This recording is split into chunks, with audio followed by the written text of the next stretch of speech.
Questões para praticar. Perguntas e respostas. Quando se tornou comum o costume de incluir crianças em retratos de família? Esse costume se tornou comum do século XVI até meados do XVII. 2. Qual é a importância do quadro de Norcre preservado no Museu de Versalhes? O quadro é célebre por representar as famílias de Luís XIV e de seu irmão, com os homens aparecendo semi-nus como deuses do Olimpo. 3. O que Norcre pintou ao pé de Luís XIV no quadro mencionado? Ele pintou o retrato emoldurado de duas criancinhas que morreram muito novas. 4. Quando começaram a aparecer túmulos com efígies de crianças isoladas? No fim do século XVI.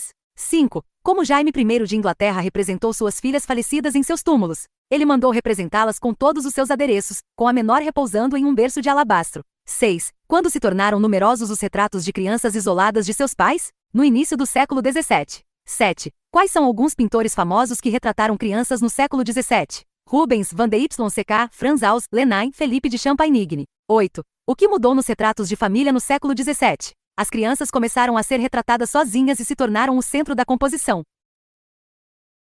9. Como a representação de crianças evoluiu em relação à arte funerária e aos retratos? Inicialmente crianças eram retratadas ao lado dos pais, depois começaram a ser representadas isoladamente, tanto em túmulos quanto em retratos. 10. Qual foi a convenção rigorosa nos retratos de crianças a partir da segunda metade do século XVII? A nudez das crianças pequenas se tornou uma convenção nos retratos. 11. Qual tema decorativo popularizou-se no século XVII, relacionado a crianças? O puto, a criancinha nua, representando uma revivescência do eros helenístico. 12. Como a arte religiosa incorporou a nudez das crianças?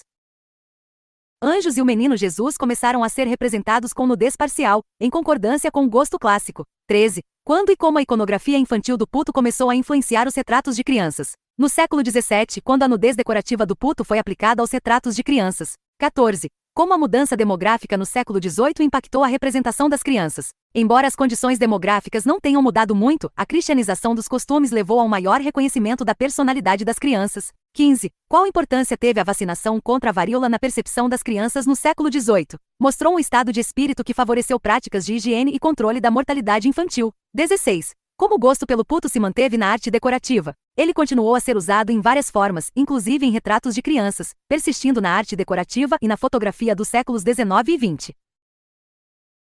17. Quais eram os costumes linguísticos dos adultos em relação às crianças no século XVII? Os adultos começaram a empregar o vocabulário infantil e registrar as expressões das crianças. 18. Como a literatura do século XIV e XV demonstrou interesse pela infância? Há vestígios do jargão infantil em textos como a Divina Comédia e Miracles Notre Dame. 19. Qual foi a importância do século XVII na evolução dos temas de infância? Os retratos de crianças sozinhas se tornaram numerosos e comuns, e a criança tornou-se o centro das composições familiares. 20. Como as expressões infantis foram registradas no século XVII? Expressões infantis foram registradas em gravuras, literatura e diários pessoais.